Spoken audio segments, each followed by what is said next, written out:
memaparkan tutorial bagaimana penggunaan aplikasi perkantoran Microsoft Excel. Pertama-tama, kita siapkan beberapa data untuk nilai tugas. Pada tabel yang sudah tertera di sini, kita berikan judul nilai tugas.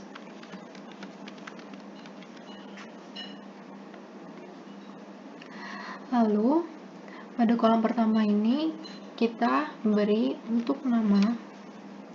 Lalu di kolom kedua adalah untuk nilai tugas 1. Lalu berikutnya untuk tugas 2.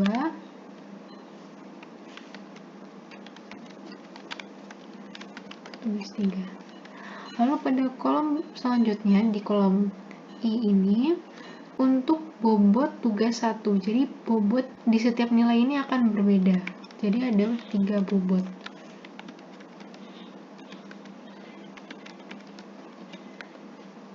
Lalu di sini ada kolom untuk total dari nilai. Dan di sini kolom untuk kriteria.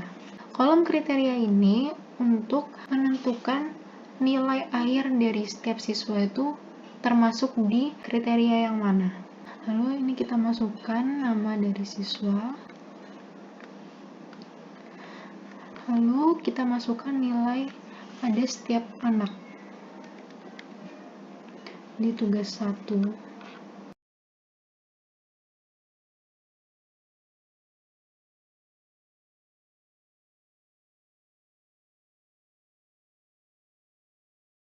Lalu untuk tugas 3 juga dimasukkan nilainya. Lalu pada di kolom bobot 1 ini, bobot 1 memiliki bobot sebesar 30%. Jadi untuk mencari bobot 1 dari siswa Afisa Natania dapat dituliskan menggunakan rumus sama dengan, lalu klik kotak nilai tugas pertama Afisa Natania, lalu dikali dengan 30%. Di enter, lalu nanti akan keluar hasilnya bobot 1 dari tugas 1 milik Afisa Natania. Untuk mempermudah kita agar tidak menghitung di setiap nilai siswa, kita dapat klik sini, lalu kita drag ke bawah, lalu akan muncul nilainya. Lalu di bobot kedua juga memiliki bobot sebesar 30%. Jadi kita juga menggunakan rumus yang sama, tetapi menggunakan nilai tugas 2. Kita memasukkan rumus yang sama juga, kita sama dengan klik nilai tugas 2 milik Afisa Natania, lalu dikali 30%. Di enter, lalu akan keluar hasilnya. Setelah itu kita drag ke bawah dan akan muncul nilai bobot 2 dari seluruh siswa. Lalu di bobot ketiga ini memiliki bobot sebesar 40%. Tetap kita menggunakan rumus yang sama, yaitu sama dengan, lalu klik kotak di nilai tugas 3, lalu dikali dengan 40% karena bobotnya 40%. Di enter, lalu muncul nilainya dan seperti biasa kita drag ke bawah dan akan muncul. Lalu untuk total, kita tidak perlu menghitungnya satu persatu, menjumlahkan nilai bobot 1, bobot 2, dan bobot 3, tidak perlu. Kita bisa menggunakan rumus sama dengan sum, buka kurung, lalu kita pencet kotak ini. Kita drag ke samping kanan, dari bobot 1 sampai bobot 3, lalu tutup kurung, dan enter. Untuk mempermudah kita bisa menggunakan drag ke bawah, lalu akan muncul nilai total setiap anak. Nah, untuk kriteria ini, kita perlu menyiapkan tabel kriteria nilai. Di sini kita akan bikin tabel kriteria nilai. Nah, di sini sudah tersedia tabel kriteria nilai. Untuk kriteria nilai dari 86 sampai 100 akan mendapatkan nilai A.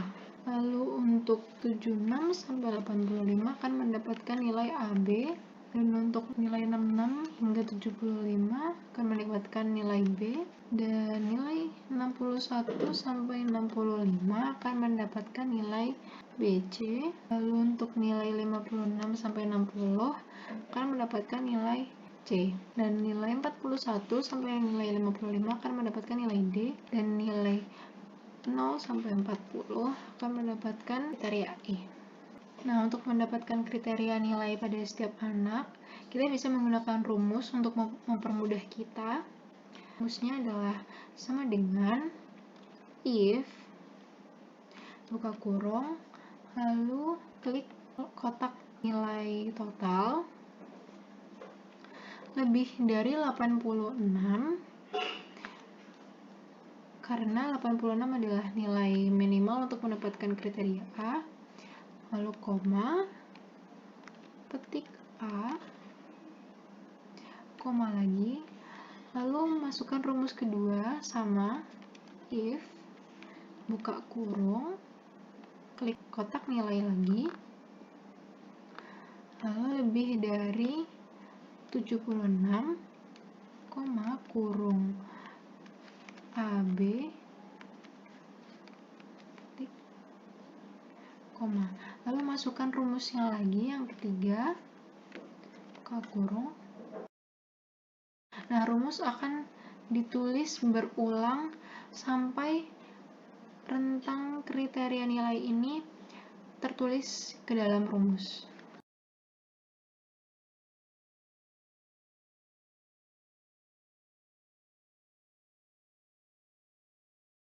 Nah, ketika sudah sampai di kriteria nilai E, maka kita berikan tutup kurung sebanyak jumlah buka kurung. Lalu kita enter. Nah, akan muncul kriteria nilai, dan kita tidak perlu menulisnya satu persatu, kita dapat drag ke bawah, dan akan muncul kriteria nilai setiap anak.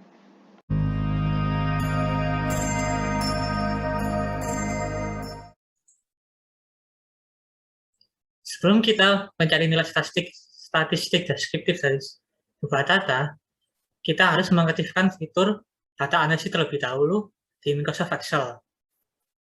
Untuk mengaktifkan fiturnya, kita harus menginstal add-ins bernama Analysis Toolpack.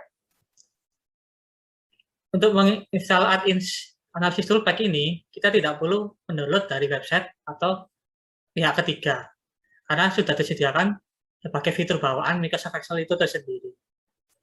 Yang pertama kita lakukan adalah membuka Microsoft Excel. Lalu klik file di pojok kiri atas.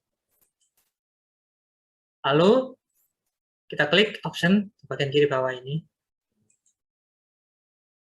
Kita ke bagian add-ins. Nah, ini ada inactive application add-ins. Di sini ada analysis toolpack. Kita klik dan pencet go. Nah, di sini yang available di analysis toolpack dicentang, lalu klik OK. Nah, untuk memastikan bahwa fitur data analisis telah aktif, kita harus di bagian tab data ini terlebih dahulu. Nah, kita lihat di sebelah kanan sudah muncul analisis, yaitu data analisis. Kita tekan. Nah, sudah terlihat beberapa tools yang dimiliki data analisis, yaitu ada ANOVA, Correlation, Covariance, dan Descriptive Statistic.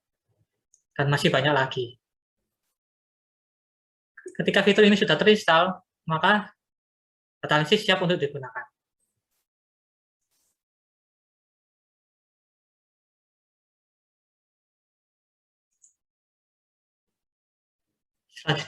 Langkah selanjutnya adalah kita mencari nilai dari descriptive statistik. Pertama kali kita lakukan, membuka lagi file yang sudah tersedia data, di mana ini data nilai tugas, tugas 1, tugas 2, tugas 3. Yang pertama kita lakukan adalah tab data ini, lalu pergi ke sebelah kanan ini data analisis. Nah, ada beberapa tools yang kita akan pakai. Kita di sini akan memakai descriptive statistik, karena itu yang kita cari. Ketik OK. Nah, di sini yang pertama kita lakukan adalah menginput range-nya. Lalu pilih mana yang range yang mau diinginkan. Saya langsung memilih 3 tugas ini. Kita pilih semua data-datanya. Nah, sudah kembali. Karena saya memilih baris pertama yang ada labelnya, kita centang bagian ini. Nah, untuk outputnya kita pilih di sini. Ini terserah kalian outputnya pilih di mana. Lalu kita centang semua statistik. Lalu ini sesuai keinginan kalian, boleh dicentang, boleh atau tidak. Saya akan centang di sini. Nah, kita klik OK. Nah, sudah muncul data-data statistiknya, di mana ada mean, standar error, median, mode, standar deviasi, sampel varian, kurtosis, skewness, range, nilai minimum, nilai maksimum, totalnya, count, dan nilai tertinggi dan nilai terendah, lalu ada confidence level-nya. Nah, sudah muncul nilai statistik. Sekian, terima kasih.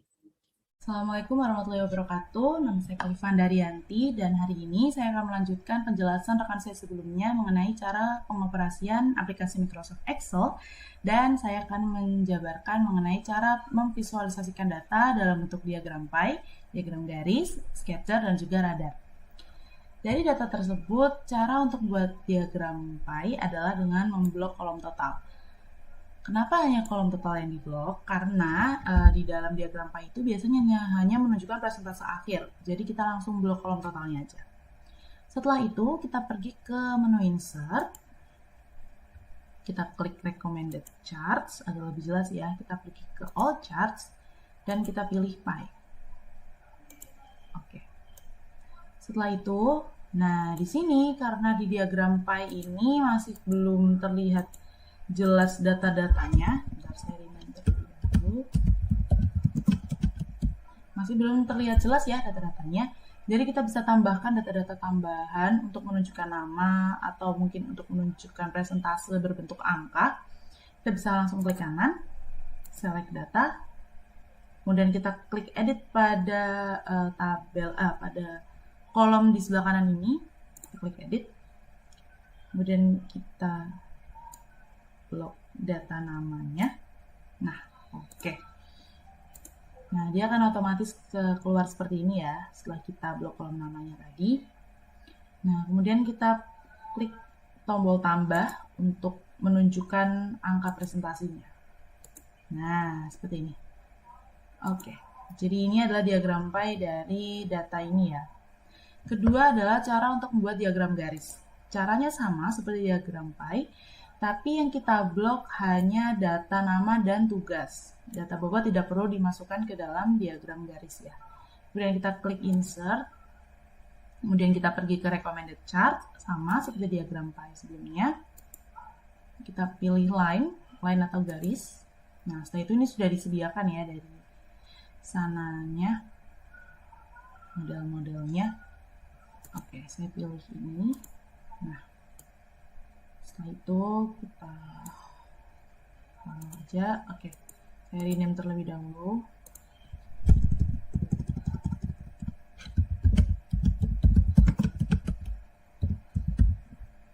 Nah, di diagram garis juga menunjukkan data yang kurang lebih sama seperti diagram pie, tapi kalau di diagram garis dia tidak menunjukkan persentase seperti diagram pie. Di sini ada nilainya. Ini saya ambil contoh, semisal ini punyanya Afisa Natania. Di sini kan Afisa Natania dari tugas 1 sampai tugas 3 nilainya 90, 85, 95. Nah, jadi dia itu masih di sekitaran sini. Nah, begitu cara tahunya. Kemudian kalau kita klik garisnya, itu dia menunjukkan tugas mana yang dirujuk. Misal ini ada kan garis warna kuning menunjukkan tugas 3. Jadi ketika kita klik garis berwarna kuning, nah kemudian tabel akan langsung direct menunjukkan tugas 3 seperti itu. Jadi kalau misal data tugasnya banyak, langsung dibuat diagram garis saja. Nanti kita bisa klik sendiri ini nilai yang tugas yang mana. Kita bisa langsung tahu dengan cara mengklik setiap garisnya. Oke, selanjutnya pembuatan scatter. Pembuatan scatter kita masih ke menu yang sama. Kemudian kita blok datanya dari data nama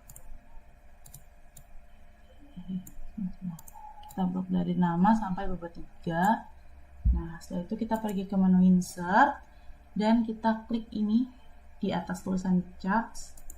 Nah, di sini. Diagram sketcher ini biasanya disebut sebagai diagram titik ya, atau biasanya digunakan sebagai diagram yang menjelaskan mengenai persebaran-persebaran.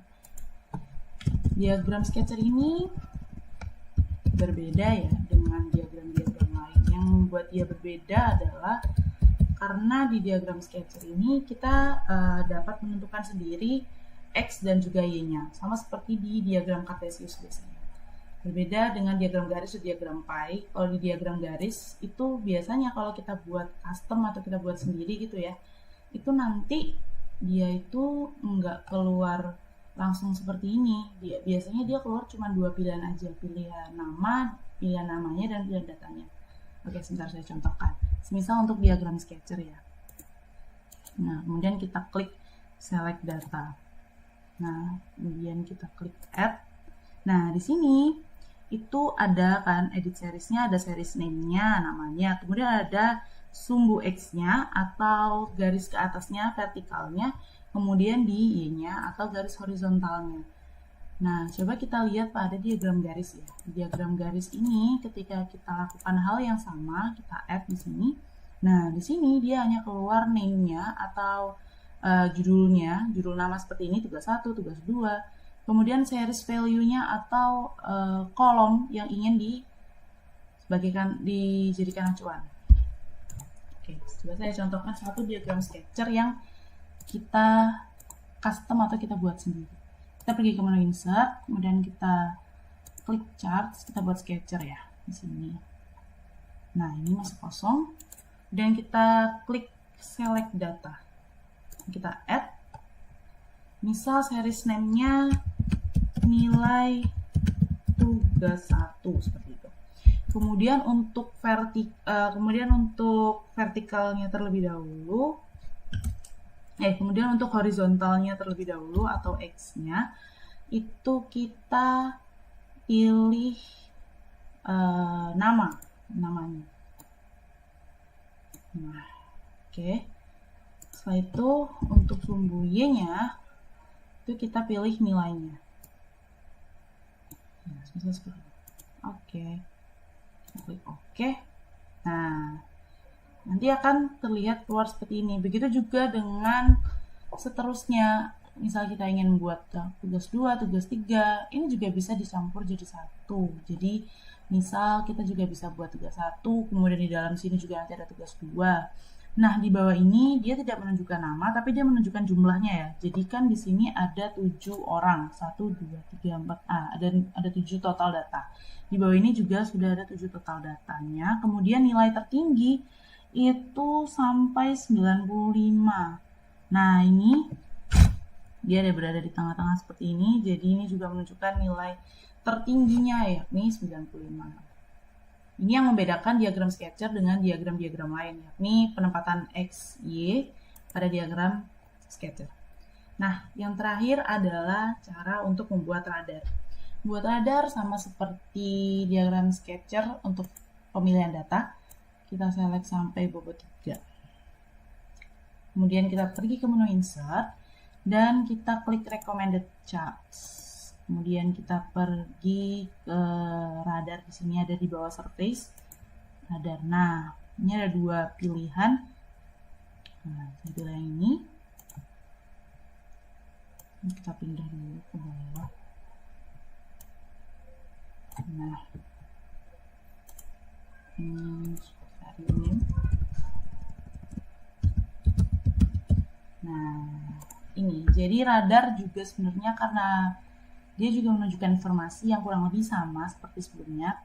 Jadi ini ada nilai atau judul dari setiap data ya, setiap kolom. Nah, itu dia melingkar bentuknya seperti ini, tugas 1, tugas 2, bobot 1, bobot 2, bobot 3, dan kemudian nilainya atau jumlahnya dari 1 sampai 100 itu ada di tengah-tengah gini, tengah-tengah seperti ini. Dan juga nanti si garis ini itu menunjukkan subjeknya atau nama orangnya. Nah, ini sudah Saya jelaskan mengenai diagram pie, kemudian diagram garis, ada diagram sketcher, kemudian ada diagram sketcher yang membuat sendiri menggunakan X dan Y, kemudian ada diagram ladder. Nah, sekian dari saya. Semoga penjelasan yang saya sampaikan dapat dan mudah dipahami. Assalamualaikum warahmatullahi wabarakatuh. Terima kasih.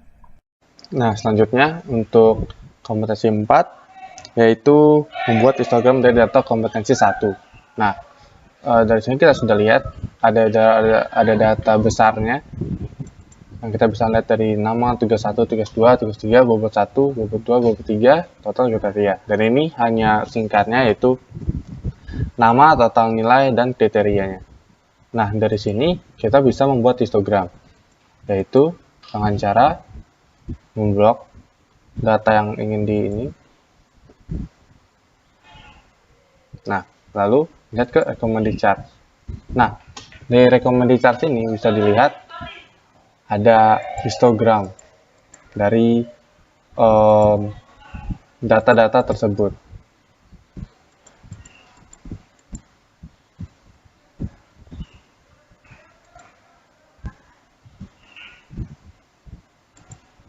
Nah, seperti ini.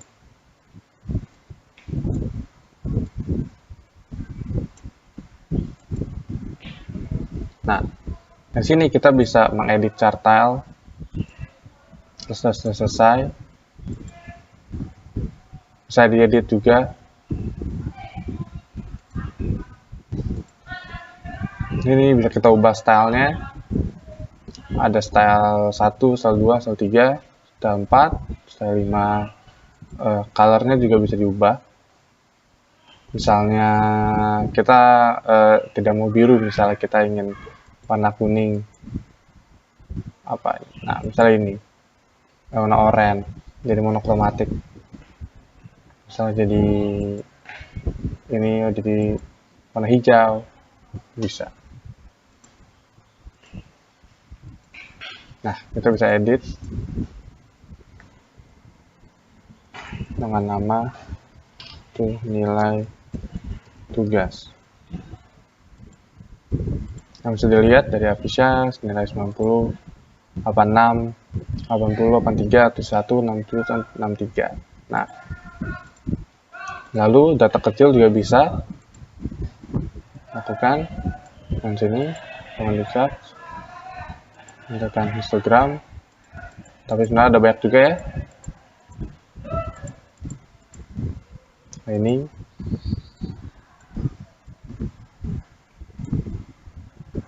hasilkan juga hampir sama. Dapat nama juga.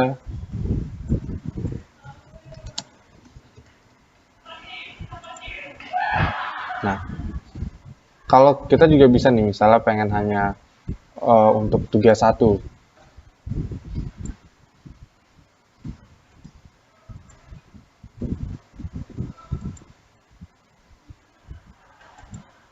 Nah, ini kita bisa melihat nilai-nilainya, chartnya, kita angkatin nama juga.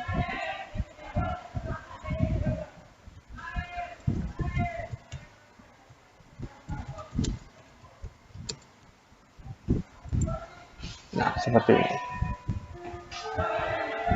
Kita bisa edit data atau mengganti tipe chart, bisa juga data. Misal kita namanya bisa diganti, misalnya.